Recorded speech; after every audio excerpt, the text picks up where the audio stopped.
qu'on va voir dans le cadre de cette rencontre-là, ici, on va voir les choses suivantes, c'est-à-dire qu'on va parler des secteurs du travail, des secteurs où les gens travaillent là-dedans.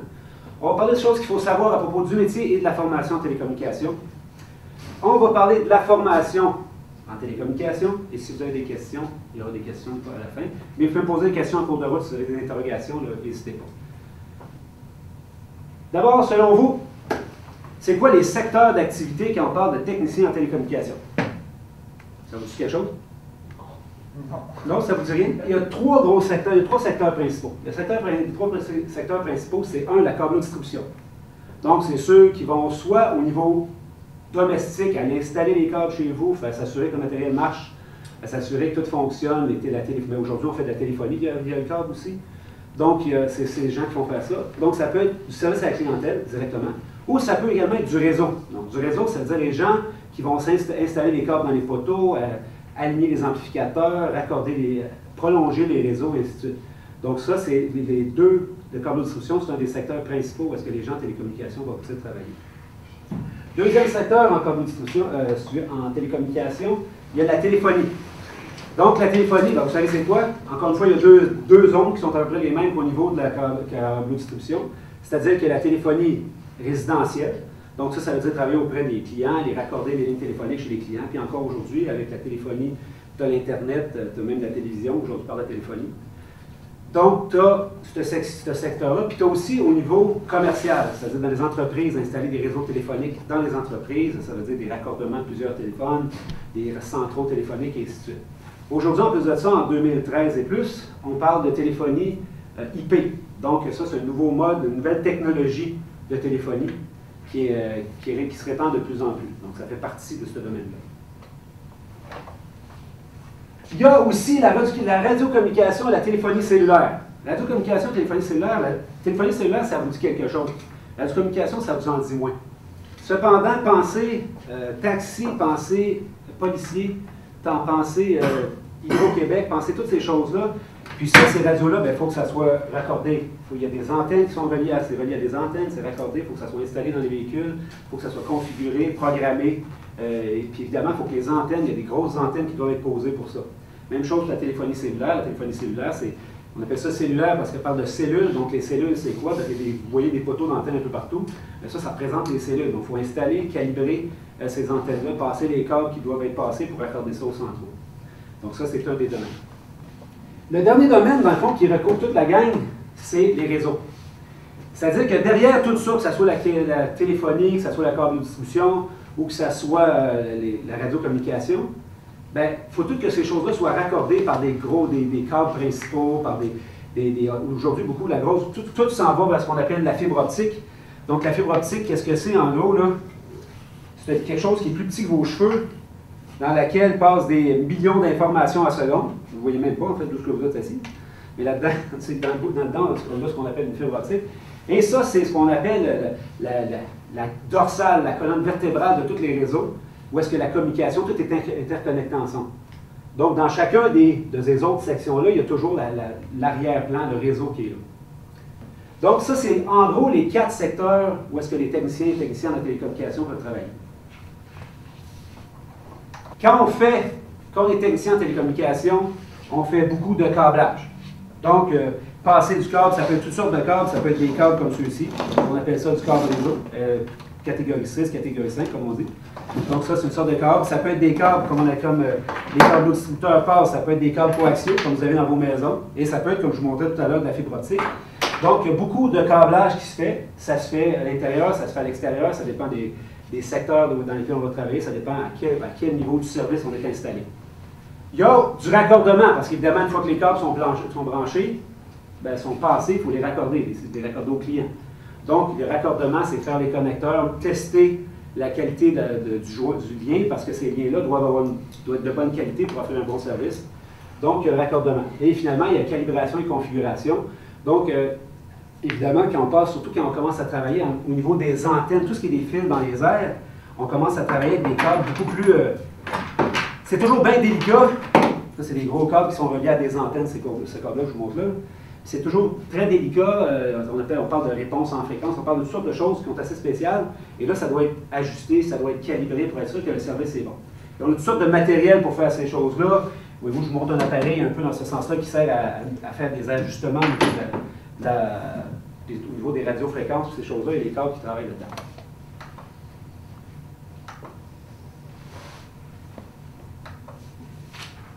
Alors, pouvez-vous m'expliquer pourquoi j'ai mis ce petit dessin-là sur ma présentation? Autant à l'école qu'à la formation, il y a les deux. Quand tu vas passer des câbles, quand tu vas grimper des poteaux, quand tu vas faire des raccordements, quand tu vas traîner tu vas amener la boîte justement pour montrer le genre de choses qu'on transporte avec nous, ben, c'est une partie qui est assez manuelle.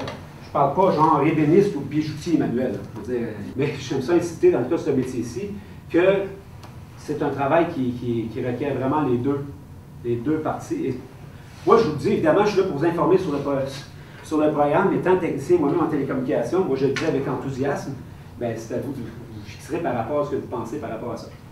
Mais moi, je trouve ça intéressant parce que justement, tu as les deux. Tu vas te pencher, tu vas apprendre du nouveau matériel, tu vas essayer de comprendre comment ça fonctionne. Mais après ça, tu vas partir et tu vas te mettre les mains dedans, ça va être très fort. OK, les éléments du métier, je vais tout les faire apparaître d'un coup, puis après ça, je vais les détailler un par un. Okay. D'abord, avant tout, ce qu'on doit savoir, c'est qu'il y a plusieurs sortes de métiers, bien intéressants, mais il y en a qui vont, sur le plan de où est-ce que tu vas travailler, c'est très différent. Une particularité du métier de technicien en télécommunication, c'est que la plupart du temps, tu ne vas pas être au même endroit. Tu sais, il y a des endroits où est-ce que si tu travailles en usinage, ou tu travailles comme mécanicien, tu vas toujours travailler au même garage à tous les jours, c'est toujours au même endroit. Quand tu travailles comme technicien en télécommunication, il y a bien des chances qu'à tous les jours, tu aies un endroit différent. Ça peut être, dépendamment de la grosseur du projet, tu peux voir 3-4 clients différents une journée si tu es au service à la clientèle, ou si tu es dans l'implantation d'un système téléphonique dans une nouvelle entreprise, bien, ça se peut que tu passes quelques semaines, quelques mois même là. Mais la plupart des gens vont habituer avec des emplois sur la route. Donc, vous les voyez, ils se promènent avec les camions, avec les échelles, ces camions, puis ils s'en vont se promener, ils sortent les roulettes de câbles. De temps en temps, tu passes au bureau pour ramasser des nouvelles roulettes de câbles, du nouveau matériel. Tu peux passer au bureau pour aller chercher tes bons de travail, mais tu ne travailles pas souvent au bureau. En même temps aussi, une chose que je n'ai pas dite, c'est que aussi tu vas travailler en petites équipes ou tout seul. Ce n'est pas un travail de grosse équipe, bien souvent. Sauf dans les implantations, la plupart du temps, ça va être en petites équipes ou seul. Évidemment, télécommunication, ça veut dire qu'il faut que tu sois souvent là quand un client est disponible, fait que ça se peut que tu travailles à l'extérieur des heures normales de travail. Ça se peut que tu travailles les soirs de la fin de semaine. Et souvent aussi, quand tu fais des nouvelles implantations, moi, quand je faisais des gros changements des systèmes où je travaillais, je faisais ça la nuit. C'était pas systématiquement la nuit, mais des fois, quand on faisait, bon, on a un gros changement à faire à cet endroit-là, on le fait quand les gens ne sont pas là. Fait qu'on faisait ça la nuit. Bonnes attitudes logico-mathématiques, ça va être l'image que je vous ai montrée sur la diapositive précédente, c'est-à-dire que pour comprendre le matériel, c'est bon d'avoir des bonnes attitudes en mathématiques. Je ne parle pas ici d'être génie en maths ou rien de ça, mais il faut avoir une bonne relation avec les maths. C'est genre, l'analogie que je fais tout le temps dans cette histoire-là, c'est-tu dur pour toi de programmer, tu trouves un nouveau four micro-ondes dans la maison, il faut que tu mettes l'heure dessus. Puis c'est-tu bien compliqué ou tu vas rester avec 2 petits points qui flashent pour les 3 prochaines semaines, ou tu vas à force de pitonner avec, tu vas venir qu'à comprendre. Télécommunication, ça veut dire grimper dans des échelles, monter dans des antennes. Il faut savoir qu'on va aller dans les hauteurs. Évidemment aussi, il y a des installations qui n'arrêtent pas parce que c'est l'hiver ou l'été. Et pire encore, quand le matériel brise, c'est toujours quand il fait bien chaud ou bien froid. Fait que si quelque chose a à briser, puis c'est l'hiver, puis il fait moins 40, puis il faut monter sur une tour au bout du Mont-Saint-Grégoire pour la réparer, il faut y aller pareil. Ce n'est pas tous qui vont faire ça, puis il y a assez de jobs pour dire que oh, ça m'intéresse moins. Néanmoins, ça peut faire partie de la réalité. Évidemment, ce n'est pas aussi non plus un emploi qui est très exigeant physiquement, mais il faut quand même être en mesure de transporter des roulettes de câbles et des échelles. C'est en gros le plus lourd qu'on va transporter. C'est un travail souvent qui a à faire avec le public. Donc, si ce n'est pas notre bague, ben, on va le savoir également. Et, aimer les technologies et le changement. J'ai écrit formation continue aussi. Parce que c'est toujours en train de changer. Donc, c'est fun parce que ça assure de la job à long terme, parce que les choses sont toujours en train de concurrencer, ils sont toujours en train de sortir de nouveaux matériels. Il faut aimer ça. Donc, moi, si à toutes les fois quelque chose de nouveau qui sort, puis tu dis ah non, quand est-ce qu'ils vont arrêter? Ou que tu reçois ça en disant ah wow, j'ai hâte de savoir qu'est-ce qu'elle fait, cette bébelle-là. Bien, la vie va être moins longue dans le deuxième cas que dans le premier cas. Parce qu'il y a toujours des nouvelles bébelles qui sortent. Moi, quand je suis gradué en 1900, on ne dira pas, mais quand j'ai gradué il y a très longtemps, bien, si j'avais arrêté d'évoluer avec la technologie depuis ce moment-là, je serais vraiment loin en arrière. Donc, il a fallu que je suive, mais ça ne me dérangeait pas. Puis en même temps, il ne faut pas partir en peur, parce qu'à ce moment-là, J'avais bien peur, je disais, c'est gros la technologie. Mais à toutes les fois qu'ils sortent quelque chose, ils ne réinventent pas la roue au complet. Ils font des petites modifications, fait que ça s'assimile graduellement, c'est pas si pire que ça. Mais il faut quand même, quand quelque chose arrive, on le digère, on l'apprend, puis on voit qu'est-ce qu'il y a de nouveau, puis c'est quoi la technologie. Donc, c'est pour ça que je parle aimer la technologie, puis formation continue. Bon, évidemment, les télécommunications, c'est un domaine toujours en croissance. Dans les grosses compagnies, câbles, distribution et téléphonie aussi, la moyenne d'âge est assez élevée. Fait qu'il y a beaucoup de ce qu'on appelle les baby boomers, les baby boomers. Et il y en a beaucoup qui vont prendre leur retraite. Donc, ça veut dire, puis évidemment, c'est un métier spécialisé. Donc, les perspectives d'emploi dans ce domaine-là sont excellentes. Pour un bon bout de temps encore à venir.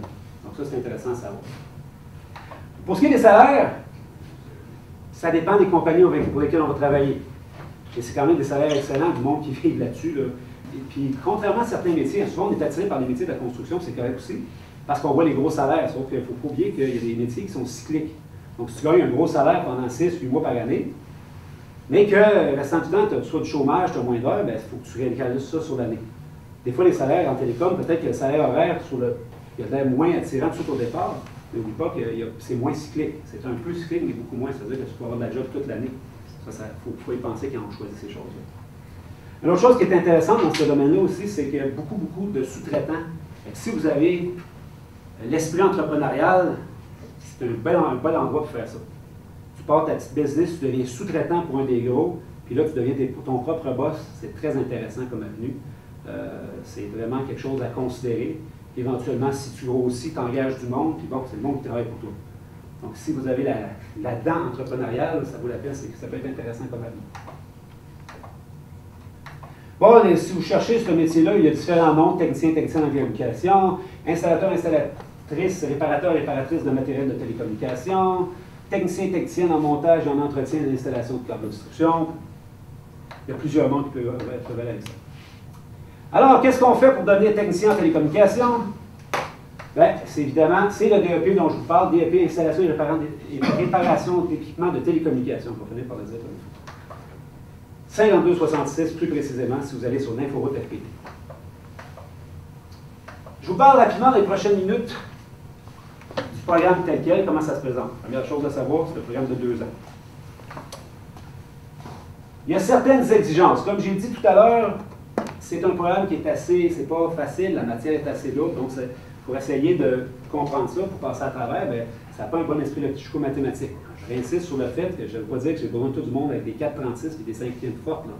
C'est une question d'une bonne relation avec les maths, c'est un bon indicateur. Moi, j'appelle ça un instinct mathématique. Vous savez la relation que vous avez avec les maths, c'est des choses qui étaient faciles pour vous autres de comprendre, mais généralement, ça va bien. Si les maths, c'est vraiment rien, ça ne vous dit absolument rien, ben, ça peut être plus difficile dans cette fois-ci. Quand on travaille en électronique, puis en radiofréquence, c'est une matière qu'on appelle abstraite. C'est-à-dire qu'on ne voit pas les choses. On ne voit pas ça du courant, on ne voit pas ça des votes. Donc, il faut qu'on soit capable, ça s'appelle la capacité d'abstraction. Il faut qu'on soit capable de se figurer, je vous dis l'anglicisme, dans notre tête, des choses qui se passent. Et ça, c'est une des particularités, vraiment, entre toutes les métiers électrotechniques, c'est une des particularités. Tu sais, tu as des vols qui rentrent dans le circuit, mais tu ne sais pas où est-ce qu'ils aboutissent. Ça prend une bonne capacité d'abstraction pour être capable d'être en mesure de savoir qu'est-ce qui se passe, puis de prendre les mesures nécessaires, puis repérer les affaires. J'appelle ça à mes élèves, quand il y a quelque chose qui ne marche pas, j'appelle ça la recherche des volts perdus. Donc, il y a du voltage qui rentre dans le circuit, mais il disparaît en quelque part, qu'est-ce qui s'est passé? Ça, bien, comme on ne voit pas, comme ce n'est pas mécanique, il faut qu'on ait une compréhension à l'intérieur de ça. Soit du temps passant, ça ne se fait pas du jour au lendemain, cette affaire-là, ça se fait tout au courant de la carrière, parce que des choses que je comprends aujourd'hui, que j'aurais bien aimé comprendre quand j'avais votre âge, j'aurais peut-être accéléré mes affaires. Mais bon, ça prend du temps, il faut que la matière s'apprivoise tout le temps, tout au long de notre carrière.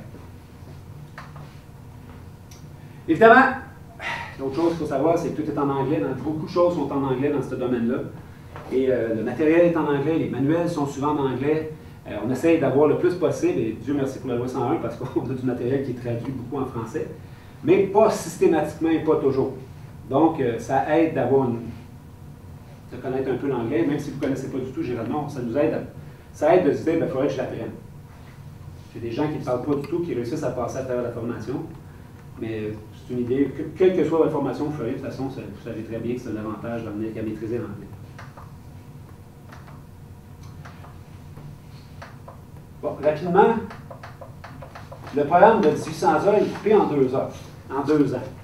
La première année, on va dire que c'est généralement les cours de base. Les cours de base, c'est on passe à travers l'électronique de base. C'est quoi du courant continu, c'est quoi du courant alternatif? Ceux qui font leur sciences physiques ici, peut-être ça vous dit déjà quelque chose. Ensuite, on se met à parler de quoi la différence entre l'analogique, le numérique, on parle d'ordinateur. C'est également, l'ordinateur fait partie de notre métier, pas à titre de programmeur analyste super évolué, mais c'est un outil qu'on utilise continuellement. Les maths, on a des cours de maths de mise à niveau, évidemment, SST, des travaux de câblage, travail manuel, parce qu'évidemment, il faut savoir aussi comment utiliser les outils qu'on a à notre disposition. Et la deuxième année, ben, ça va être essentiellement les cours de spécialité. Les cours de spécialité, ben, on va passer du temps, beaucoup d'heures en téléphonie. Qu'est-ce que ça signifie? En câble de distribution, en téléphonie cellulaire, radiocommunication, fibre optique, intercom appel infirmier, je ne vous en ai pas parlé, mais c'est une des petites branches un peu plus marginales de notre métier.